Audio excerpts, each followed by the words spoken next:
আসসালামু আলাইকুম প্রিয় শিক্ষার্থীবৃন্দ, তোমরা কেমন আছো? এর পূর্বে আমরা তোমাদেরকে অর্গানিক কেমিস্ট্রির যে চ্যাপ্টারটি আছে এসেছি জীবাশ্ম জ্বালানি, ওই চ্যাপ্টারটি পড়িয়েছি। তো এখন আমরা প্রথম অধ্যায় পদার্থের গঠন, এই যে পদার্থের গঠন অধ্যায়টি, এটা আমরা আজকে পড়াবো।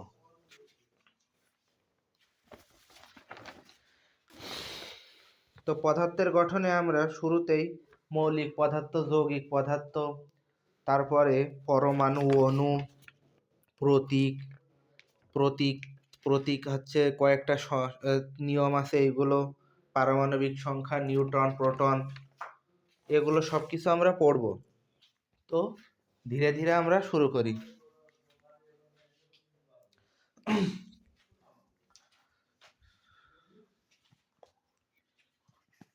তো প্রথমে আমরা জানবো মৌলিক পদার্থ।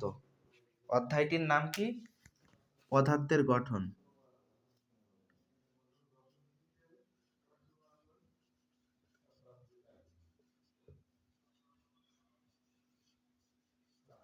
পদার্থের গঠনের ভিতরে আমরা পড়ব মৌলিক পদার্থ। মৌলিক পদার্থ মৌলিক পদার্থ মানে যেই পদার্থটাকে ভাঙলে শুধু সেই পদার্থটাই পাওয়া যাবে। যেমন সোনা, রূপা, লোহা ইত্যাদি, এদেরকে যতই ভাঙা হয় না কেন, যদি আমরা সোনাকে ভাঙি তো সোনা থেকে আমরা সোনাই পাবো, অন্য কোনো পদার্থ আমরা পাবো না। তো যেই পদার্থগুলো ভাঙলে, সোনা, রূপা, লোহা ইত্যাদিকে ভাঙলে শুধু ওইগুলোই পাওয়া যায়, তাদেরকে মৌলিক পদার্থ বলা হয়।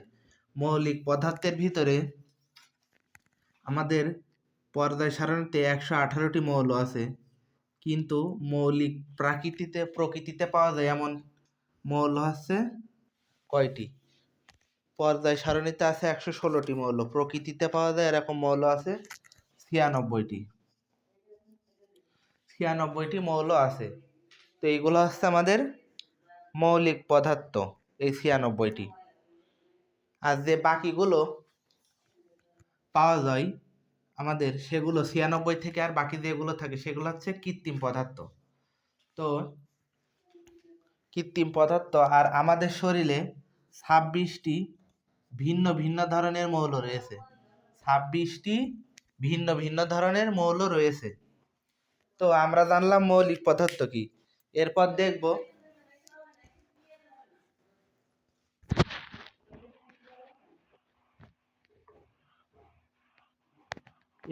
আমরা যৌগিক পদার্থ দেখব। যৌগিক পদার্থ কি? যৌগিক পদার্থ হচ্ছে যে পদার্থ ভাঙলে একের অধিক পদার্থ পাওয়া যায়, সেগুলো হচ্ছে যৌগিক পদার্থ। সেগুলো হচ্ছে যৌগিক পদার্থ। যৌগিক পদার্থের ভিতরে রয়েছে পানি, চক, কি কি আছে? পানি আছে। এই পানিকে যদি আমরা ভাঙি তাহলে আমরা হাইড্রোজেন পাবো আর অক্সিজেন পাবো, কারণ পানির সংকেত হচ্ছে H2O। তো H2O কে ভাঙলে আমরা হাইড্রোজেন পাচ্ছি, অক্সিজেন পাচ্ছি। তো যৌগিক পদার্থ বলতে এটাকেই বোঝানো হয় যে পদার্থকে ভাঙলে একের অধিক পরমাণু পাওয়া যায়। তারপরে আরো একটি আছে, সেটি হচ্ছে চক। চকের সংকেত কি? চকের ভিতরে মূলত থাকে ক্যালসিয়াম কার্বনেট।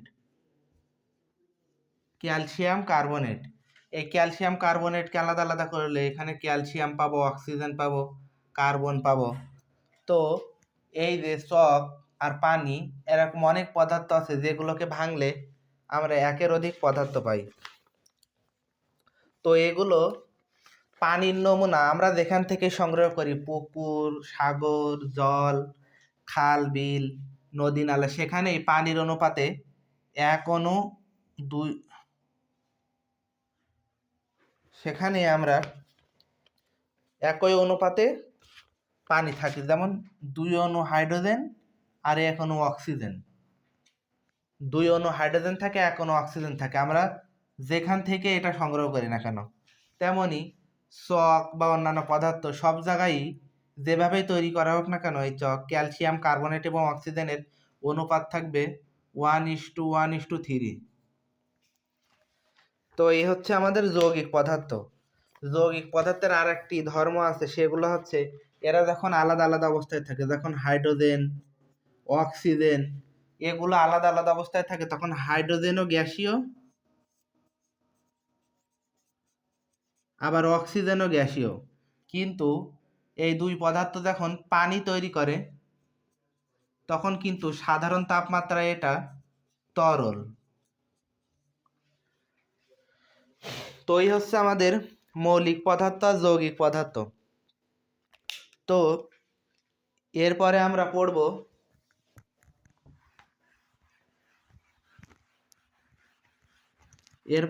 পড়ব পরমাণু আর অণু। পরমাণু হচ্ছে মৌলিক পদার্থের ক্ষুদ্রতম কণা। পরমাণু কি? পরমাণু হচ্ছে মৌলিক পদার্থের ক্ষুদ্রতম কণা, যার মধ্যে পরমাণু হচ্ছে মৌলিক পদার্থের ক্ষুদ্রতম কণা যার ভিতরে মৌলের গুণাগুণ বিদ্যমান থাকে। যেমন নাইট্রোজেনের ভিতরে এই যে নাইট্রোজেন, এই নাইট্রোজেনের ভিতরে নাইট্রোজেনের ধর্মই বিদ্যমান থাকবে। আর অক্সিজেনের ভিতরে অক্সিজেনের ধর্ম বিদ্যমান থাকবে। কার্বনের ভিতরে কার্বনের ধর্মই বিদ্যমান থাকবে। তো পরমাণুর গঠন মানে সংজ্ঞা কি? পরমাণু হচ্ছে মৌলিক পদার্থের ক্ষুদ্রতম কণা যার ভিতরে মৌলের গুণাগুণ বিদ্যমান থাকে। আর অণু হচ্ছে দুই বা ততোধিক, এটা হচ্ছে পরমাণু। আর অণু হচ্ছে দুই বা তার বেশি, দুই বা ততোধিক, দুই বা তার অধিক পরমাণু মিলে যা গঠন করে, দুই বা ততোধিক, দুই বা তার অধিক পরমাণু মিলে যা গঠিত হয় তাই হচ্ছে অণু। অণুর ভিতরে পরমাণুর আলাদা আলাদা বৈশিষ্ট্য থাকে। যেমন এখানে দুই অণু হাইড্রোজেন আর এক অণু অক্সিজেন মিলিত হয়ে একটি অণু গঠন করছে, এটা হচ্ছে পানির অণু। পানির অণু দুই বা ততোধিক পরমাণু মিলিত হয়ে একটি রাসায়নিক বন্ধনের মাধ্যমে গঠিত হতে হবে। এগুলো রাসায়নিক বন্ধনের মাধ্যমে গঠনের মাধ্যমে এটা অণুতে রূপান্তরিত হয়। যেমন এখানে পানির সংকেতে দুই অণু হাইড্রোজেন আছে আর এক অণু অক্সিজেন আছে, দুই অণু হাইড্রোজেন আছে আর এক অণু অক্সিজেন আছে। তো এখানে একই পরমাণু একাধিক মিলিত হয়ে যে পরমাণু অণু গঠিত হয় তাকে বলা হয় হচ্ছে মৌলের অণু। যেমন দুইটা অক্সিজেন এক জায়গায় হয়ে এখানে কি হবে? মৌলের অণু। আবার দুইটা ক্লোরিন এক জায়গায় হয়ে এটা কি হবে? মৌলের অণু। মানে একই মৌলে দুইটা অণু। আর একাধিক মৌল, যেমন কার্বন ডাই অক্সাইড, এখানে একটা কার্বন দুইটা অক্সিজেন, এই কার্বন ডাই অক্সাইডটা হচ্ছে যৌগের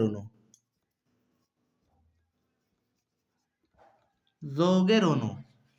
কারণ এখানে একাধিক মৌলের একাধিক পরমাণু একত্রিত হয়ে একটি অণু গঠন করেছে, এটা হচ্ছে যৌগের অণু।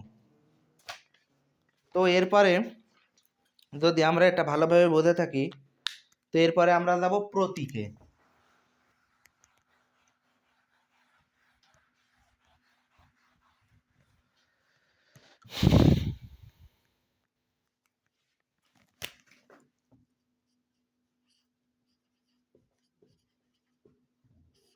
প্রতীক কি? প্রতীক হচ্ছে কোন মৌলের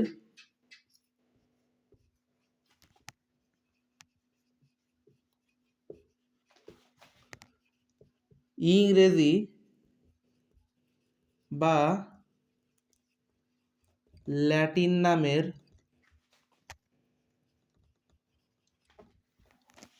সংক্ষিপ্ত রূপকে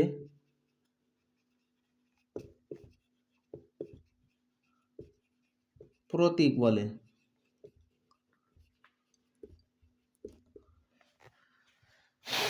যেমন হাইড্রোজেন, হাইড্রোজেনের ইংরেজি উচ্চারণ কি হবে? HYDR, হাইড্রোজিএন। তো এই হাইড্রোজেনকে লেখার সুবিধার্থে এর একটা প্রতীক দেওয়া হয়েছে। এই নামের প্রথম অক্ষর শুধু এই এইচ দিয়ে হাইড্রোজেনকে বোঝায়, বড় হাতের এইচ দিয়ে। অক্সিজেনের বেলায়ও তাই, অক্সিজেনের ক্ষেত্রে বড় হাতের ও দিয়ে বোঝায়। তারপরে নাইট্রোজেনের ক্ষেত্রে এই যে এন দিয়ে বোঝায়। তো এরকম প্রত্যেকটা এই যে মৌল এর ইংরেজি বা ল্যাটিন নাম থাকলে তার সংক্ষিপ্ত যে রূপ, এই যে সংক্ষিপ্ত রূপ, এই সংক্ষিপ্ত রূপকে প্রতীক বলা হয়। মানে কোনো কিছুর ছোট নামকেই প্রতীক বলা হয় মৌলের ইংরেজি বা ল্যাটিন নামের। তো এই প্রতীক দেওয়ার জন্য কয়েকটা নিয়ম আছে। প্রথমটা হচ্ছে রুল 1, যেই মৌলগুলো আমরা যে আগে দেখলাম, এই যে হাইড্রোজেন থাকবে, অক্সিজেন, নাইট্রোজেন, এরকম যে মৌলগুলো আছে ইংরেজি নামের, এই মৌলগুলোর প্রথম যে বড় হাতের অক্ষরগুলো দিয়ে আমরা এগুলো বোঝাবো। কিছু মৌল আছে যাদের নামের প্রথম অক্ষর দিয়ে আমরা তার প্রতীক বোঝাবো। এইটা গেল হচ্ছে রুল 1।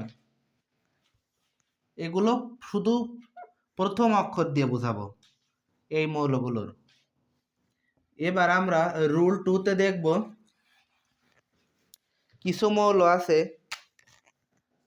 যাদের যেরকম হাইড্রোজেন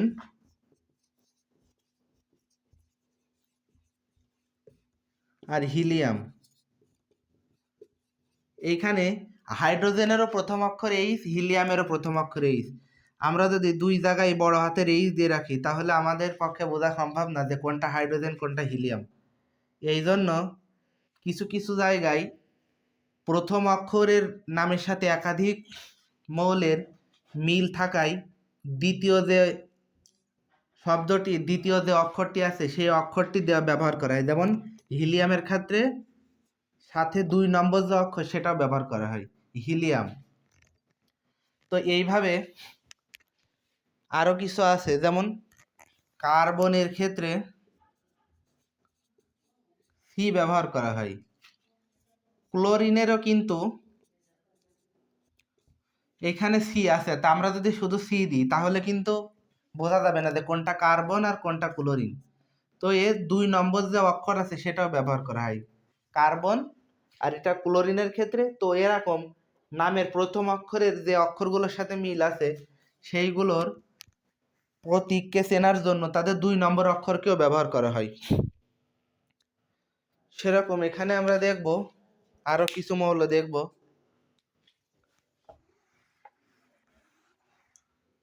এই যে কার্বনের সাথে মিল আছে, যেমন ক্যালসিয়াম আছে, কোবাল্ট আছে। এখন আমরা যদি প্রত্যেকটা জায়গায় প্রথম অক্ষর সি থাকার কারণে সি ব্যবহার করি তাহলে কিন্তু এখানে কিন্তু আমরা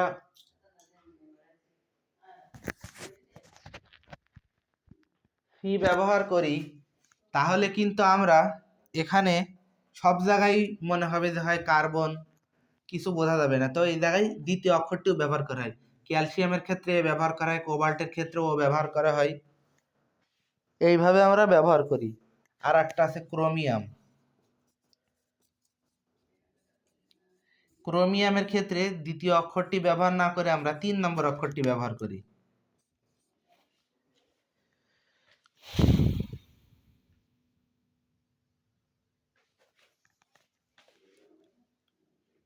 ক্লোরিনের এখানে বানানে একটু ভুল আছে, সিএইচ আছে, আর ক্রোমিয়ামের আছে সিএইচ। তো আমরা যদি দুই জায়গায় সিএইচ ব্যবহার করি তাহলে তো বুঝতে পারবো না যে কোনটা অরিজিনালি ক্লোরিন কোনটা ক্রোমিয়াম। তো এই সমস্যাটা সমাধান করার জন্য আমরা 3 নম্বর যে অক্ষর আছে সেই অক্ষরগুলো এখানে বসাইছি। যেমন ক্লোরিনের ক্ষেত্রে সি আর এল, আর এখানে সি আর ক্রোমিয়াম। এইভাবে দিয়ে আমরা এই সমস্যাটা সমাধান করছি। এরপরে আছে আমাদের রুল 3।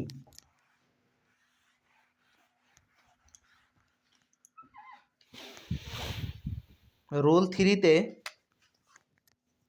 সব মৌলের কিছু কিছু মৌল আছে যেখানে বিজ্ঞানীরা ইংরেজি নামের পরিবর্তে ল্যাটিন নাম ব্যবহার করছে।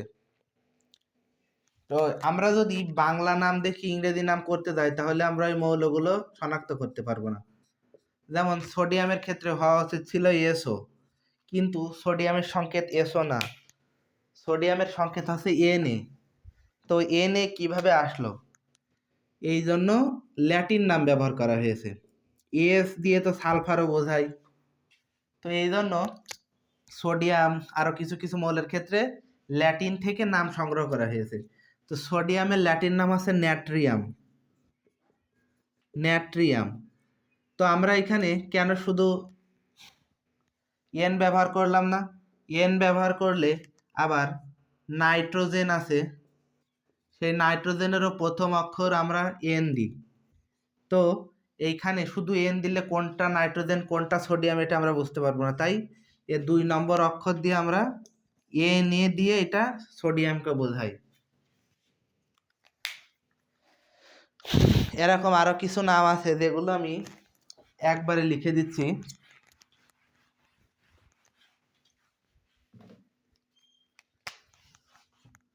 বাংলা নাম, ল্যাটিন নাম আর প্রতীক। বাংলা নাম কি? কপার। কপারের ল্যাটিন নাম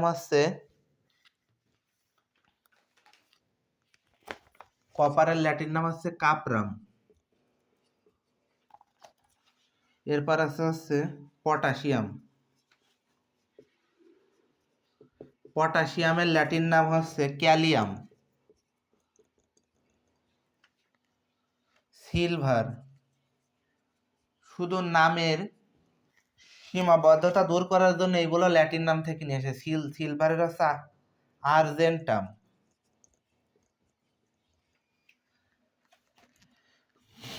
টিনের হচ্ছে ইস্টানাম।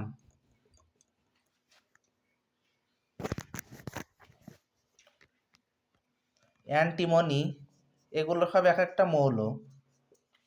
অ্যান্টিমনির হচ্ছে স্টিবিয়াম।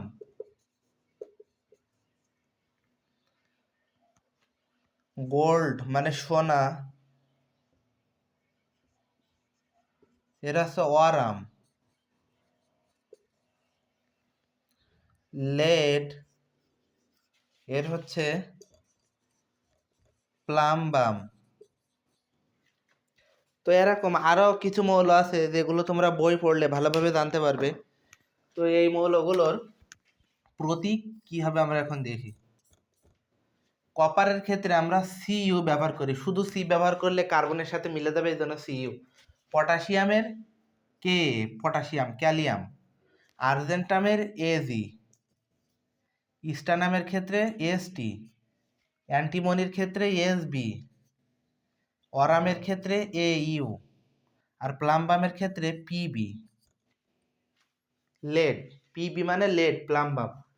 তো আরও কিছু আছে যেগুলো আমরা বই থেকে দেখে সুন্দরভাবে মুখস্থ করে নেব, কারণ এই নামগুলো বিদেশি হয়, সহজে আমাদের মনে থাকবে না।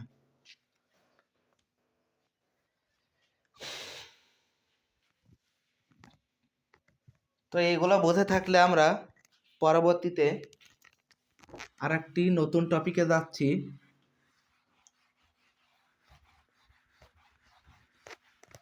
সেটির নাম হচ্ছে, তো এরপরে আমরা দেখব পরমাণুর ভিতরে কিছু মৌলিক কণিকা আছে যেগুলো ইলেকট্রন, প্রোটন আর নিউট্রন। আমরা যে একটি পরমাণু পড়লাম, এই যে পরমাণু,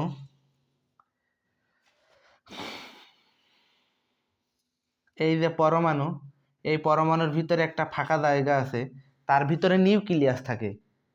এই পরমাণুর ফাঁকা জায়গার ভিতরে নিউক্লিয়াস থাকে। এই নিউক্লিয়াসের ভিতরে অতি ক্ষুদ্র স্থান দখল করে প্রোটন, নিউট্রন আর ইলেকট্রন থাকে, যেগুলো এই পরমাণুর মূল কণিকা। এগুলোই পরমাণুর ভিতরে থাকে, এগুলো দিয়েই শনাক্ত করা যায় কোনটা কোন মৌল, কোন কণিকা। তো এর পরবর্তী অধ্যায়ে আমরা এই অধ্যায়ে আমরা একটু পরেই আমরা জানতে পারবো যে প্রোটন, নিউট্রন, ইলেকট্রন কোত্থেকে এলো। তো এখন আমরা প্রোটন, ইলেকট্রনটা আগে জানি। ইলেকট্রন হচ্ছে পরমাণুর একটি মূল কণিকা, যার হচ্ছে চার্জ হচ্ছে ঋণাত্মক বা নেগেটিভ। এই যে ইলেকট্রন হচ্ছে পরমাণুর একটি মূল কণিকা, যার আধান বা চার্জ হচ্ছে নেগেটিভ। তো আমরা ইলেকট্রনের অনেকগুলো বৈশিষ্ট্য একবারে শিখে ফেলি। কি কি? এর এই যে আধান আছে নেগেটিভ, এই আধানের পরিমাণ, আধান বা চার্জ -1.60 গুণ 10⁻⁹ কুলম। এর ভর, ইলেকট্রন আছে তার একটা ভর আছে, সেটা হচ্ছে 9.11 গুণ 10⁻28 গ্রাম।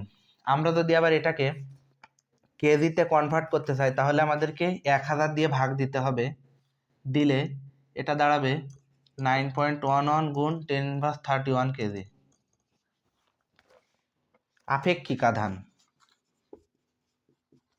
আপেক্ষিক মানে এই যে নিউট্রন, প্রোটন আর এই যে ইলেকট্রন, এদের মধ্যে তুলনামূলক যে আধান, সেইখানে এর আপেক্ষিক আধান হচ্ছে -1। এটা এদের ভিতরে তুলনা প্রকাশের জন্য ব্যবহার করা হয়। এই যে ইলেকট্রন, এর আধান -1.60 গুণ 10⁻19, আর প্রোটন এর আধান হচ্ছে 1.60 গুণ 10⁻19। তো এই দুইটা কেটে দিলে থাকে -1। তো ইলেকট্রনের আধান প্রোটনের সাপেক্ষে কত, এইটা বের করার জন্য আমরা -1 পাই। এটা হচ্ছে সেইটা আপেক্ষিক আধান, সাপেক্ষ।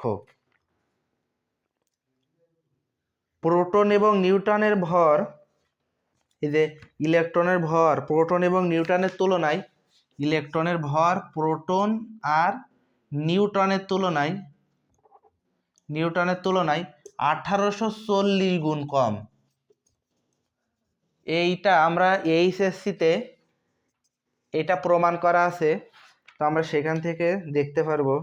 এখন এতটুকু জানলেই চলবে যে প্রোটন এবং নিউট্রনের ভরের তুলনায় 1840 গুণ কম, তাই এইটা এত কম হয়। এটার আপেক্ষিক ভর 0 ধরা হয়। তো এক নজরে আমাদেরকে এই ছকটি মুখস্থ রাখতে হবে যে এর আধান হচ্ছে নেগেটিভ, মানে চার্জ নেগেটিভ। এর আধানের পরিমাণ হচ্ছে -1.60 গুণ 10⁻19 কুলম। ভর হচ্ছে 9.11 গুণ 10⁻28 গ্রাম। এটাকে যদি আমরা কেজিতে কনভার্ট করি, তাহলে এটা হবে 9.11 গুণ 10⁻31 কেজি। আপেক্ষিক আধান হচ্ছে -1, মানে ইলেকট্রনের আধান প্রোটনের তুলনায় -1, আর এটার আপেক্ষিক ভর প্রোটন এবং নিউট্রনের তুলনায় 1840 গুণ কম হওয়ায় এটাকে 0 ধরা হয়। তো এরপরে আমরা প্রোটন সম্পর্কে জানব। প্রোটন, প্রোটন হচ্ছে পরমাণুর অন্যতম একটি মৌলিক কণিকা। প্রোটন কি? পরমাণুর একটি অন্যতম মৌলিক কণিকা, যার এই যে চার্জ, এই চার্জটা হচ্ছে পজিটিভ চার্জ। তো এই যে এর চার্জ বা আধান হচ্ছে +1.60 গুণ 10⁻19 কুলম। মানে ইলেকট্রনের হচ্ছে মাইনাস আর প্রোটনের হচ্ছে প্লাস, শুধু এইটুকু মনে রাখলেই হবে। তো প্রোটনের ভর কত? প্রোটনের ভর হচ্ছে 0.0